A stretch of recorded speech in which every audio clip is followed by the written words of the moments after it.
విషయానికి వెళ్ళి మళ్ళీ లోపలికి వస్తాను.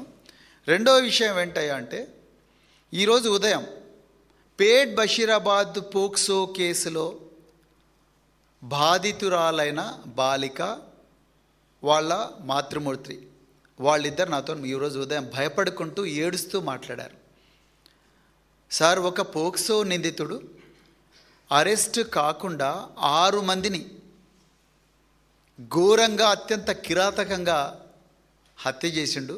ఆ న్యూస్ చూసి నా బిడ్డ ఏడుస్తూ ఉన్నది, నాకు కూడా భయం వేస్తూ ఉన్నది. నా బిడ్డను నాశనం చేసిన దుర్మార్గుడు అతను కూడా బెయిల్ మీద బయటకు వచ్చాడు.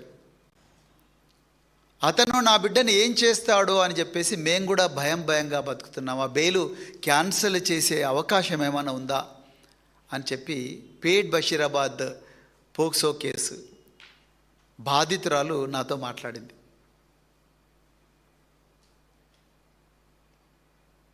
ఇది దయచేసి తెలంగాణ ప్రజలు గుర్తించాలి. ఇక షాబాద్ మారణ హోమం దృష్టికి 6 మంది చనిపోయారు. చిన్నారి పిల్లలు, పరీక్షిత్, దైవీక్షిత్ అనే 2 చంటి పిల్లలు. అదేవిధంగా భార్య పేరు, నిందితుడి భార్య సరిత, మైనర్ బాలిక, 17 సంవత్సరాల బాలిక.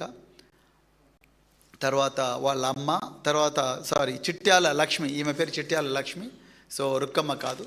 సో ఈ బాలిక వాళ్ళ తల్లి, తర్వాత ఈమెనే కంప్లైంట్, దాని తర్వాత చిట్యాల రుక్కమ్మ, వాళ్ళ నానమ్మ, వీళ్ళందరూ చనిపోయారు. సో మే 16వ తారీఖు నాడు ఈ చిట్యాల లక్ష్మి, అంటే ఈ బాలిక తల్లి, ఈమెనే చిట్యాల లక్ష్మి, రుక్కమ్మ కాదు, ఈమె కంప్లైంట్ ఇచ్చారు. ఎక్కడ? షాబాద్ పోలీస్ స్టేషన్లో ఇచ్చారు. చాలా క్లియర్గా ఆమె ఈ కంప్లైంట్లో విషయాలు చెప్పడం జరిగింది. ఏమని? ఇట్లా నా బిడ్డ ఇంటర్మీడియట్ చదువుతూ ఉన్నది, నా బిడ్డ ఒక కాలేజీలో చదువుతూ ఉన్నది, కానీ ఈ రాజ్ కుమార్ అనే నిందితుడు నా బిడ్డను కంటిన్యూస్గా అబ్స్ట్రాక్ట్ చేస్తున్నాడు. నా భర్తను కూడా తాగిచ్చి చంపినాడని ఆయన అంటున్నాడు. అదేవిధంగా ఈ వేధింపులు భరించలేక నేను నా బిడ్డను కాలేజీ పోవడం బంద్ చేయించాను. అది కూడా చేసిన తర్వాత కూడా ఈ దుర్మార్గుడు మా ఇంటి పక్కనే ఇల్లు తీసుకొని మా ఇంటి మీదకే సీసీటీవీ కెమెరాలు ఫిక్స్ చేయించుకున్నాడు. నా బిడ్డ ఎక్కడ తిరుగుతుంటే అక్కడ తన కదలికలు తెలుసుకోవడం కోసం సీసీటీవీ కెమెరాలు పెట్టుకొని నా బిడ్డ ఏ కాలేజీకి పోతే ఆ కాలేజీకి వస్తున్నాడు. ఈ బాధ భరించలేక నేను ఒక కాలేజీ నుంచి నా బిడ్డను ఇంకొక కాలేజీకి ట్రాన్స్ఫర్ చేయించుకున్నాను.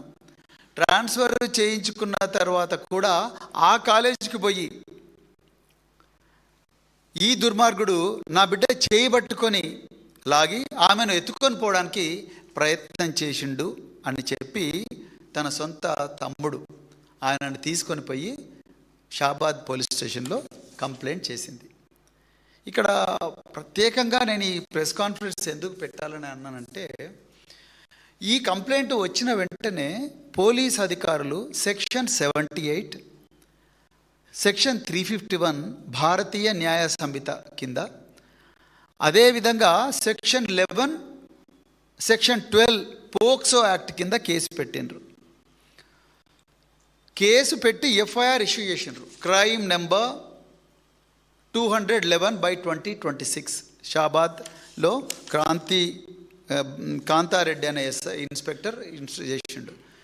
ఇక్కడ అత్యంత చిల్లింగ్ విషయం, అంటే వెన్నులో చలి పుట్టించే విషయం ఏంటంటే, ఈ నిందితుడిని మే 16 నాడు కేసు రిజిస్టర్ అవుతే ఈ రోజు వరకు కూడా పోలీసులు అరెస్ట్ చేయలేదు.